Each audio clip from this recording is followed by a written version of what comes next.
인생 많더라. 전에 알던 한 여성은 음식을 먹기 전에 맛있어져라 맛있어져라 하고 주문을 외웠다.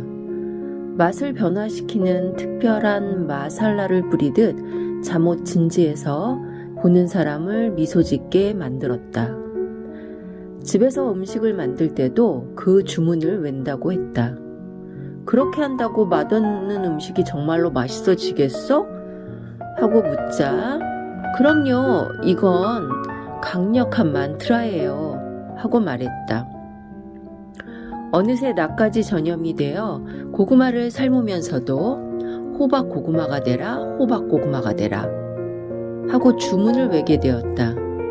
그러면 평범한 고구마가 황금색 고구마로 변신하는 기분이 든다. 물론 자기 최면이다. 하지만 맛은 본래 음식 자체에 있는 것이 아니라 우리 뇌 속에 있다고 하지 않는가. 예를 들어 꿀 자체에는 원래 단맛이 없는데 우리 뇌가 그것을 달게 느끼도록 진화했다는 것이다. 일종의 생존 전략이다. 따라서 자기 최면은 맛의 결정적 요소이다. 뉴질랜드로 이민 가는 바람에 지금은 만날 수 없게 되었지만 그녀가 그곳 북섬 어딘가에서 낯선 요리를 앞에 놓고 이야 맛있어져라 하고 밥업의 주문을 거는 모습이 어렵지 않게 그려진다. 그 주문이 오라처럼 반짝이며 그녀와 음식을 감미롭게 감싸는 것도 산스크리트어에서 만트라의 만은 마음을 의미하고 트라는 도구이다. 문자 그대로 번역하면 마음 도구이다. 특정한 음절이나 단어, 문장을 반복하면 강력한 파동이 생겨 마음이 초능력에 가까운 힘을 갖게 된다는 것이 만트라 원리이다. 10년 전 나의 폴란드인 친구 레나타에게 한꺼번에 많은 변화가 밀려왔다. 동료 교수들의 시샘과 적대감을 못 이겨 재직하던 대학을 떠나야만 했으며 선천적인 심장병이 악화되어 정밀 검사를 받아야 했다. 그리고 더 늦기 전에 헝클어진 인생을 바로잡기 위해 중요한 결정을 내리지 않으면 안 되었다. 그때마다 그녀는 마음속으로 말했다. 뱅제 도부제. 폴란드어로 결국에는 다 잘 될 거야. All is well 이라는 뜻이다. 인생의 전환기마다 그녀를 붙잡아 준 것이 그 만트라였다. 그리고 실제로도 그렇게 되었다. 강의의 범위를 넓혀 다른 대학에서 가르치게 되었으며 병원의 진단 결과도 염려한 것만큼 나쁘지 않았다. 마음의 결단을 내린 덕분에 그때까지 펼치지 못한 새로운 삶을 시작할 수 있었다. 어느 명상센터의 벽에 붙어있던 신이 쉼표를 넣은 곳에 마침표를 찍지 말라는 말을 실천한 것이다. 오래전 인도의 명상센터에 있을 때 나 역시 같은 경험을 했다. 그 무렵 나는 불안과 광기를 주체하지 못하고 명상 수련 도중 뛰쳐나가 반나체로 돌아다니거나 30시간 넘는 기차를 타고 대륙 끝까지 갔다가 또다시 30시간 넘게 걸려 돌아오기도 했다. 제대로 먹지 못해 몸은 마를 대로 마르고 정신이 아슬아슬하게 경계를 넘나들었다. 그럴 때마다 그곳에서 알게 된 친구가 내게 말했다. 다 괜찮아. 마음을 내려놓아도 돼.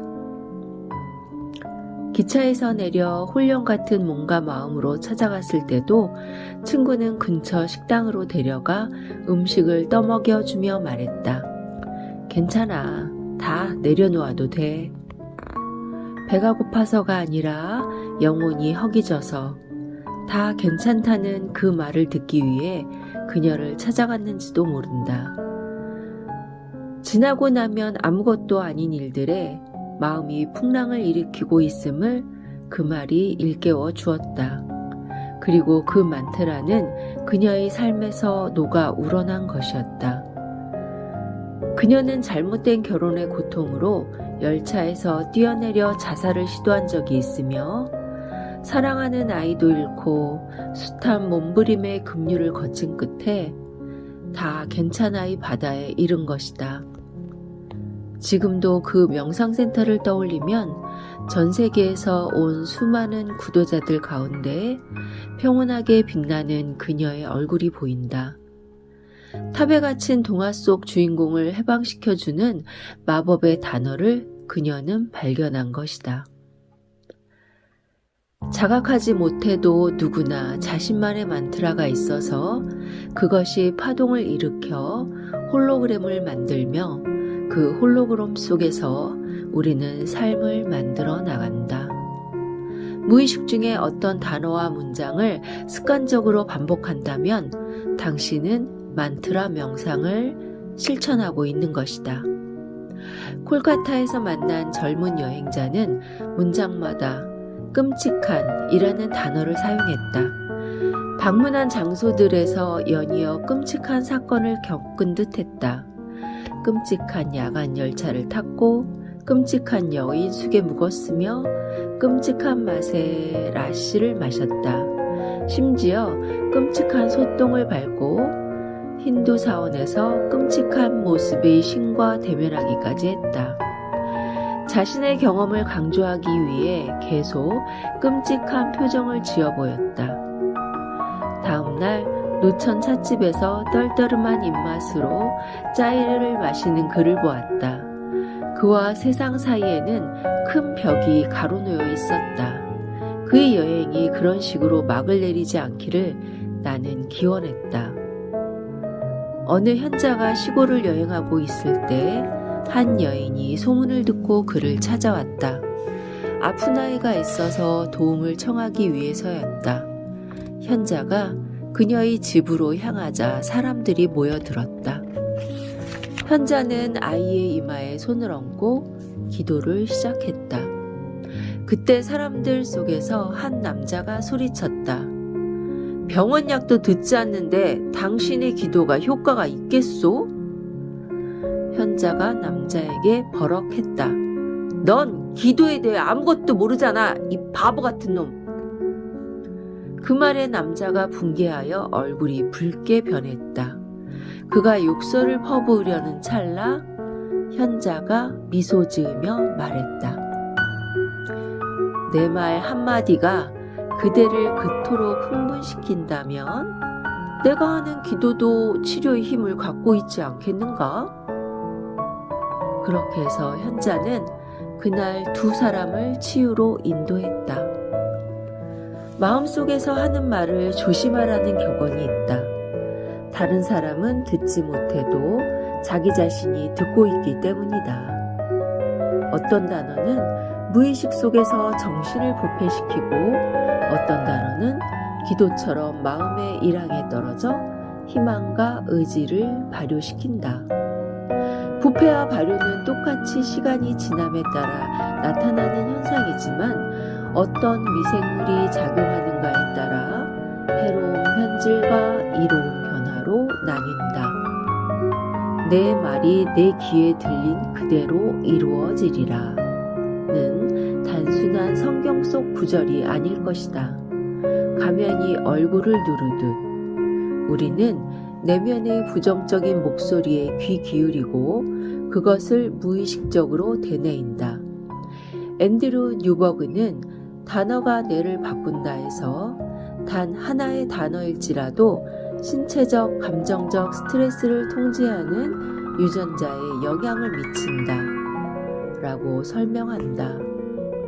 사랑과 평화라는 단어를 말하는 것만으로도 우리의 뇌 기능이 변화한다는 것이다. 곰돌이푸에서 푸는 피글렛에게 오늘은 무슨 날이야? 라고 묻고 내가 가장 좋아하는 날이야 라고 스스로 대답한다. 푸가 즐겨하는 매일매일의 주문이다. 내 만트라는 숨이다. 불안할 때 혹은 감정적이 되거나 화가 날 때 생각이 무의미한 방향으로 달려갈 때 나 자신에게 숨 하고 말하며 심호흡을 한다. 그러면 감정이 다스려지고 마음이 안정되며 지금 이 순간에 온전히 존재하게 된다. 자신에게 거는 마법의 주문, 당신의 인생 만트라는 무엇인가? 그 단어와 문장 안에서 긍정이 발효되고 있는가?